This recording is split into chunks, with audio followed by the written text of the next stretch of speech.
Hey there and welcome once more to Get Indie Gaming.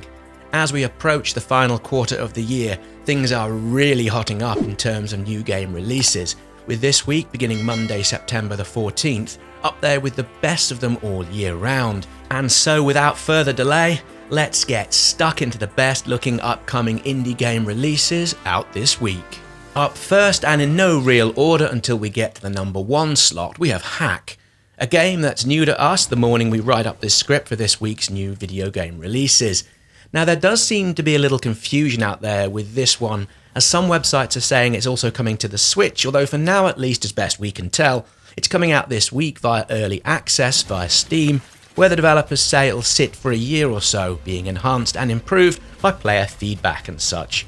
On the face of things, it's already a solid looking action platformer Metroidvania, so that ticks many of our boxes, so to speak, and we're looking forward to seeing how it goes about the process of exploration and skill development, all within its post-apocalyptic wasteland. We're also looking forward to see what the developers mean by their assertion that the game isn't about hair-tearing gameplay.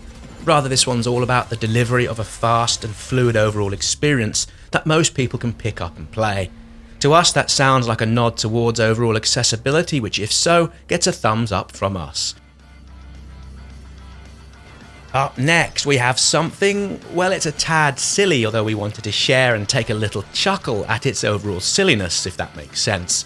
Well anyway, Fight Crab came out back in July for PCs, with it also expected out on Switch this coming September 15th. As you can see with the footage on screen, here we have a 3D action game where you take command of a crab and do battle against other crabs in what's really a crab-filled all-action battle arena game. The game, at this time the video airs, has mostly positive reviews from those who played it on PC, with it giving up 1v1, 2v2 or within online and offline battle modes. The campaign mode comes with 34 stages, all spread across 7 different chapters, with your aim being to flip over as many crabs as possible in a quest what the press release calls to become the Lord of Crustaceans. So yes, it's all highly silly, and yet there's probably a decent amount of fun to be had here. If you've already played this or think it looks good enough to pick up on PC or the Switch, let us know down in the comments.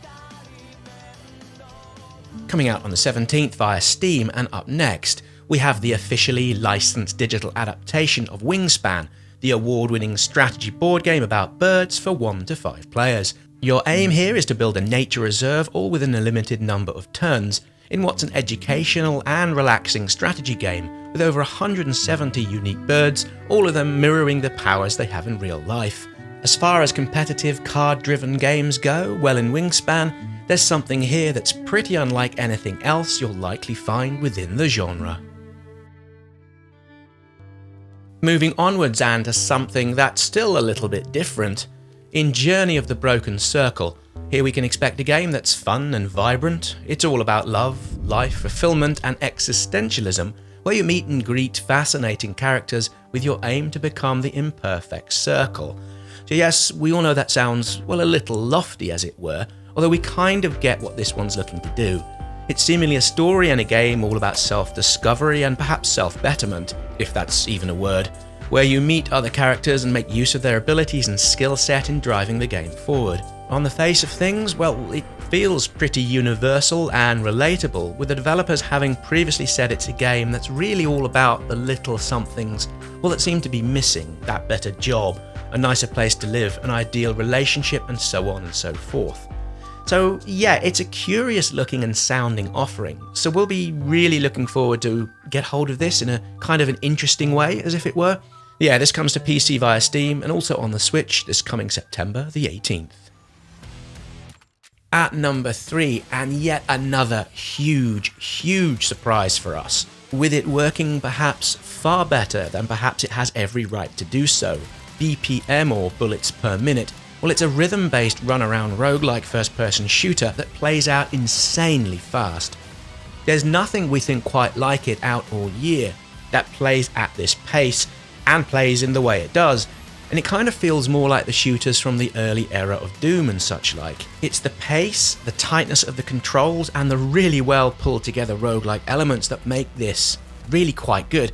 Now if we did scores, It would certainly earn itself a solid 8 or perhaps even a 9. It is, however, pretty darn difficult, and just like all roguelikes, some runs are easier than others.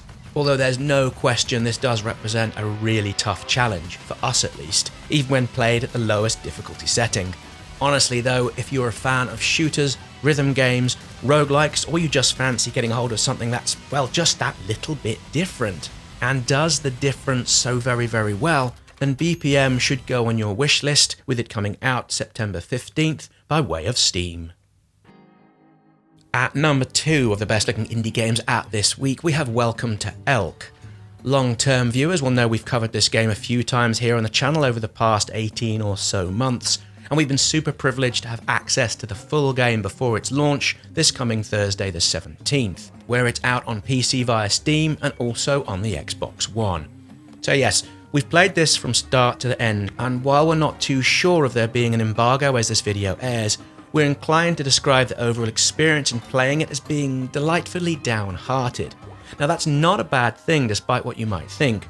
Welcome to Elk certainly does go down some very dark avenues, and it's most unwise to get into this one without knowing what you're actually about to find.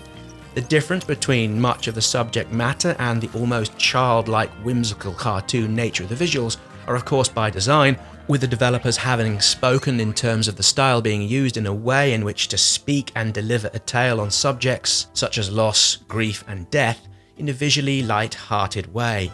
It's also a game, let's not forget, about stories, real life stories that are essentially told to the game's central character, a lady called Frigg, who is a newcomer to the island of Elk, with her going about the place, meeting and talking with the local inhabitants, some of course being more friendly than others.